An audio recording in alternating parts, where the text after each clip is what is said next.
Hi hello. നോനൂനൊരു chicken curry വേണമെന്ന് പറഞ്ഞിട്ട് കയറിയതാണ് കിച്ചണിൽ. ചിക്കൻ കറി മാത്രം പോരാ, അതെങ്ങനെയാണ് ഉണ്ടാക്കാമെന്നും പറഞ്ഞു കൊടുക്കണമെന്ന്. അപ്പം ഞാൻ പറഞ്ഞു ഒരു വീഡിയോ എടുത്ത് തന്നാൽ പറഞ്ഞു തരാമെന്ന്. അപ്പോൾ ഓക്കെ പറഞ്ഞു. അപ്പം ഞാൻ അവൾ വീഡിയോ എടുക്കുന്നതിനെ കൊണ്ട് ഞാൻ ഓരോ കഷ്ണങ്ങളും എടുത്ത് കാണിച്ചു കൊടുത്തു. ഇത് വേണം, തക്കാളി വേണം, ഉള്ളി വേണം, അങ്ങനെ പറഞ്ഞ് ഓരോന്നോരോന്ന് എടുത്ത് കാണിച്ചു കൊടുത്തു. അതിനുശേഷം ഞാനൊരു തേങ്ങ പൊളിച്ചു വന്നു, ചിരവി അടുപ്പത്ത് വെച്ചു. ആ തേങ്ങ അതൊന്ന് ഗ്യാസുമിൽ വെച്ച് നമ്മൾ ചെറിയ ചൂടായിട്ടാണ് വെളിച്ചെണ്ണ വെച്ച് ചെറുതായിട്ടൊന്ന് ചൂടായതിന് ശേഷമാണ് ബാക്കി സാധനങ്ങളൊക്കെ അതിൽ മിക്സ് ചെയ്യുന്നത്. അപ്പോൾ അതിനുശേഷം ഞാൻ ഈ ചിക്കനിലേക്കുള്ള ഉരുളക്കിഴങ്ങ്, ഉള്ളി, തക്കാളി ഇതൊക്കെ അരിഞ്ഞ് മാറ്റി വെച്ചു. എന്നിട്ട് ചിക്കൻ കഴുകി കൊണ്ടുവന്ന് കഴുകിയ ചിക്കനിലേക്ക് ഇതെല്ലാം ഇട്ട് മിക്സ് ചെയ്ത് വെച്ചു. അതിനുശേഷമാണ് കറിവേപ്പില ഇല്ലല്ലോ എന്നുള്ളത് നോക്കിയത്. കറിവേപ്പില ഇല്ലയെന്ന് കണ്ടപ്പം വേഗം പോയിട്ട് കറിവേപ്പില പൊട്ടിച്ചു. നമ്മൾ മുറ്റത്ത് തന്നെ കറിവേപ്പില ഉണ്ട് കേട്ടോ. അപ്പോൾ കറിവേപ്പില പൊട്ടിച്ച് വന്ന് അതിൽ കറിവേപ്പില ഇട്ടിട്ട് മൂടി വെച്ചു. പിന്നെ ചൂടായ തേങ്ങയിലേക്ക് നമ്മൾ സ്പൈസസ് ഒക്കെ ആഡ് ചെയ്തു. കറുവപ്പട്ട, ഗ്രാമ്പൂ, അതേപോലെ വെളുത്തുള്ളി, ജീരകം, വലിയ ജീരകമാണ് നമ്മളിടുന്നത്. അതിലേക്ക് ചെറിയ ഉള്ളി ഇതൊക്കെ വെച്ചിട്ട് നല്ലോണം ഇളക്കി യോജിപ്പിച്ച് പിന്നെ ഒന്നുകൂടി വറക്കാൻ വേണ്ടിയിട്ട് വെച്ചു.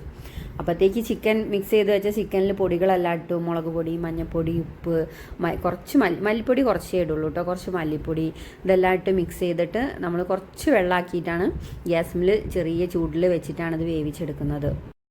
ചിക്കൻ മൂടി വെച്ചതിന് ശേഷമാണ് ഓർമ്മ വന്നത് അതിലേക്ക് പച്ചമുളക് മുറിച്ചിട്ടില്ല എന്നുള്ളത്. നേരെ വേഗം അതിൽ 2 പച്ചമുളക് മുറിച്ചിട്ടതിന് ശേഷം മൂടി വെച്ച് അത് വേവിക്കാൻ വെച്ചു. അതിന് ശേഷം നമ്മൾ വറുത്ത് വെച്ച തേങ്ങയിലേക്ക് 2 മണി കുരുമുളകൊക്കെ ഇട്ടിട്ട് അത് മിക്സിയുടെ ജാറിലിട്ടിട്ട് നല്ലതുപോലെ നല്ല സോഫ്റ്റായിട്ട് അരച്ചെടുത്തു. അതിൽ തേങ്ങയുടെ ആ തരിതരിപ്പൊന്നും ഇല്ലാതെ നല്ല സ്മൂത്തായിട്ട് അത് അരച്ചെടുത്തു. അത് അരച്ചതിന് ശേഷം നമ്മൾ അപ്പോഴത്തേക്ക് ചിക്കൻ വെന്തിട്ടുണ്ടായിരുന്നു. അങ്ങനെ ആ വെന്ത ചിക്കനിലേക്ക് ഈ വറുത്തരച്ച തേങ്ങയും കൂടെ ചേർത്തപ്പോൾ നല്ല സ്മെല്ല് വരാൻ തുടങ്ങി ചിക്കൻ കറീൻ്റെ. നേരെ അത് ഒന്ന് തിളപ്പിച്ച് ഒന്ന് തേങ്ങ പാർന്നതിന് ശേഷം ചെറുതായിട്ടൊന്ന് തിളപ്പിക്കുള്ളൂ, കുറേ നേരം തിളപ്പിക്കൂല. അങ്ങനെ അത് തിളച്ചതിന് ശേഷം മൂടി വെച്ചു. പിന്നെ നമ്മൾ വറവിടാൻ വേണ്ടിയിട്ട് അരിഞ്ഞു വെച്ച ചെറിയുള്ളിയും അതേപോലെ തേങ്ങാക്കൊത്തും ചേർന്ന് നല്ലോണം ഒന്ന് ചൂടാക്കിയതിന് ശേഷം അതിലേക്ക് കുറച്ച് കറിവേപ്പില മുറിച്ചിട്ടിട്ട് ഒരു നല്ലൊരു സ്മെല്ല്, ഒരു ചെറിയുള്ളി മൂത്ത് വരുന്നതിൻ്റെ സ്മെല്ലായതിനു ശേഷമാണ് നമ്മളത് കറിയിലേക്ക് ഇടുന്നത്. പിന്നെ ഈ ചിക്കൻ കറിയിൽ ചില ആൾക്കാർ കടുക് വറവിടും. നമ്മളെവിടേക്കൊന്നും ചിക്കൻ കറിയിലേക്ക് കടുക് വറവിടില്ല കേട്ടോ. ഉള്ളി മൂപ്പിച്ച് വറവിട്ടതിന് ശേഷം ചിക്കൻ കറിക്ക് നല്ലൊരു സ്മെല്ല് വന്നു. അപ്പോൾ നോന് പറഞ്ഞ് വിശക്കുന്നുണ്ടുമ്പോൾ ഇപ്പം തന്നെ ചോറ് കഴിക്കാമെന്ന് പറഞ്ഞ് അങ്ങനെ ഞങ്ങൾ ചോറെടുത്ത് കഴിക്കാൻ വേണ്ടി നോക്കി.